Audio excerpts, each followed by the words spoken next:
Peace and love, ladies and gentlemen. It's your man Big Huss, and I'm really honored to have with me one of my inspirations, one of the people that really made a huge impact in our community as youth, and one of the people that I've always said in my tweets, on my Instagram pages, that this guy is just making things that are relevant and real cool. And this is what's amazing, man. We got the one and only, the amazing Prince EA. Man, what up, man? What's up, Big Huss? Chilling, man. Good to be here with you. It's an honor. It's your first time in Dubai? First time, man. First time. How do you feel? Like, how do you see it? I haven't gotten out much. Oh, man.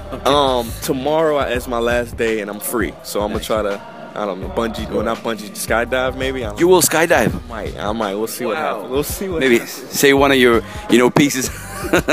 Blessings to you, man. Okay, so I'm gonna get straight to it. Thank you so much for your time, and of course the organizers.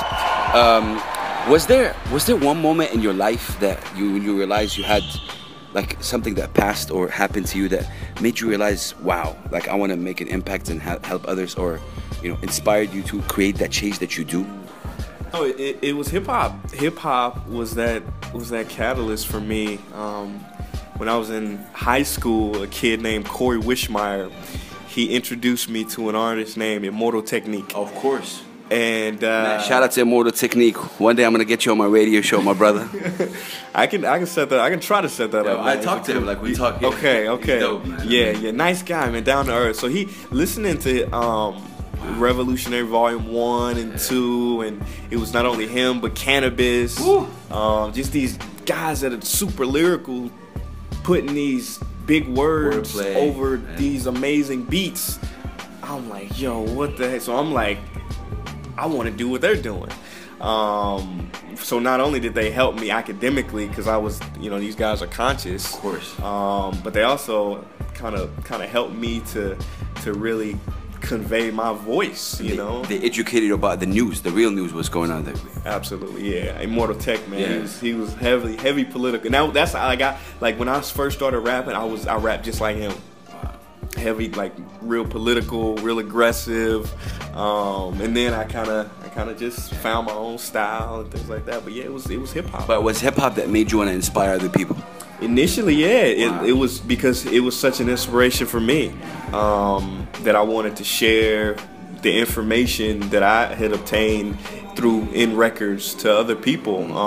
But then it was spirituality, man. Because spirituality had such a big impact on me. Learning about the mind, learning that I am not the mind, I'm not this body. I have a body, I have a mind. Just these real deep and ancient understandings of the nature of reality. They changed everything. Humanity, yeah. And I wanted to share that in a modern way with the world. And that's why I said, man, you make it look so cool, and everybody like automatically shares it. Chris, I still can't believe I'm talking to you, man. In your opinion, Chris, how do you think spoken poetry, like, and the power of spoken poetry, can get people to see what's going on around them? Like, people say it's just words, man. What can it do? And I've seen people say that to you. I've heard people say that to me. What are you gonna do? It's a rap lyric. What? How do you think words can change? Man, words can speak life or death. Yeah. I mean, you can move the masses like Martin Luther King with words, or you can divide the masses like we see today, or like we saw, Trump. In other dictatorships around the world historically. So it's words, that it's language. We are a species of language. That's what kind of separates us from other species. So yeah, words are power. There's power in words. Agree. I totally agree with that. My main question to you would be this. Politics is like that, unshakable, blinding fog. How important do you think it is for artists, celebrities, influencers to address their point of view, especially when unmasking truth and pinpointing injustice? We see a lot of, everybody doesn't want to maybe talk about politics, or if I say my opinion, I'm gonna have less followers, or what's the importance? Like, we've seen what's happening in the States right now. It's important to raise your voice and point something that this is wrong, this is bad. But how do you do that if it's political? Yeah, you know, artists, man, they have a lot of power, and it was art that really is really what kind of changes humanity and culture. I say this, as an artist, you can either dig people deeper into the illusion, or you can free their minds. You have a choice as an artist, and this is what I call like artistic integrity. And it's just if you're not speaking truth. An artist's duty, as far as I'm concerned, is to reflect the times. There's a quote from Will Smith that I love. I think he was saying his grandmother told him he wanted people to walk away from his art better than they were when they came to it. Wow. And if every artist thought like that, Yes. you know, I want my listener to walk away better, a better human being than when they came. Man, world would be different. Yeah. Because like you said, I do believe that definitely artists have a huge I think it's a duty, man. I don't know if you agree. I think it's a duty if you're an artist and people, you got millions of followers, then I think it's a duty to impact. Yeah. You already got the followers. Why put them in a bad place or degrade them? Uplift them like you do, man. And blessings to you, man. What is one of your favorite pieces? I know you get asked that a lot, but if you can highlight one piece that one of my yes, yeah, I know you have a lot, but one piece that we can share with my followers in Saudi Arabia, people who are from the Arab world. Women started to drive; they got the approval to drive by next year, which is a big thing. What maybe you can tell us. I don't even have to think about it. It's I am not black. Oh, you are wow. not white. That's nice. Because I put everything I could into that. I mean, like everything was out of pocket. I directed the video, wrote it, co-produced. Like it was, and it's a message that if I die tomorrow, I'm happy I got that out. Man, I love you for saying that, man. Seriously, this is truly incredible. Listen, I'm not here to tell you how science has concluded that genetically we're all mixed and race in the human species doesn't exist, or how every historian knows that race was invented in the 15th century to divide people from each other and it has worked perfectly. No, I'm not here to lecture. I just want to ask one question. Who would you be if the world never gave you a label? Never gave you a box to check? Would you be white, black, Mexican, Asian, Native American, Middle Eastern, Indian? No. We would be one. We would be together.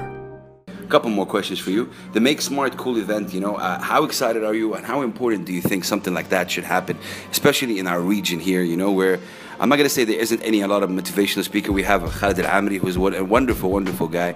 But how important is such events like that to the region, to this region? Yeah, it's important. We got to plant the seeds. We got to do that. I mean, it's so important. It's from a governmental position. We want the masses, the citizenry, to be educated. So that helps everything. That helps the economy. That helps like every aspect of politics.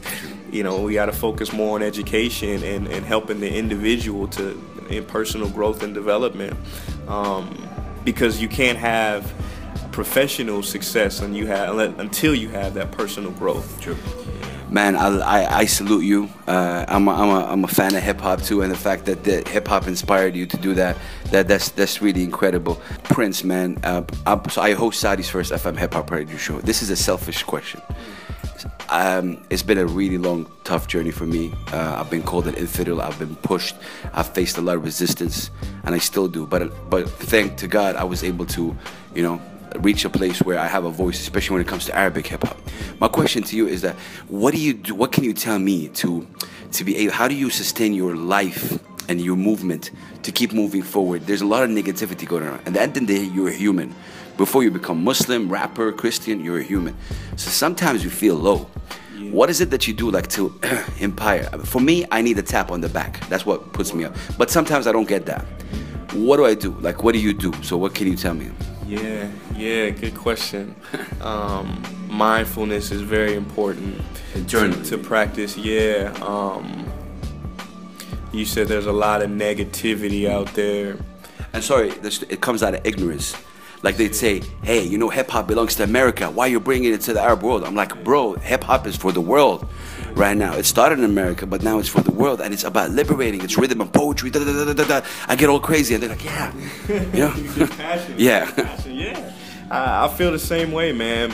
And it's always good to step back and to, like you said, you said it brilliantly. It comes out of ignorance.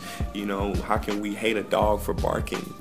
You know, it's nature of what they do. You know, an ignorant person, they don't know what they, you know. So, for me, also knowing that these thoughts are not me, this body is not me, and really coming to a deep understanding of that allows me to see the negativity come and go, and also to not judge it. There's a great book that I love. It says,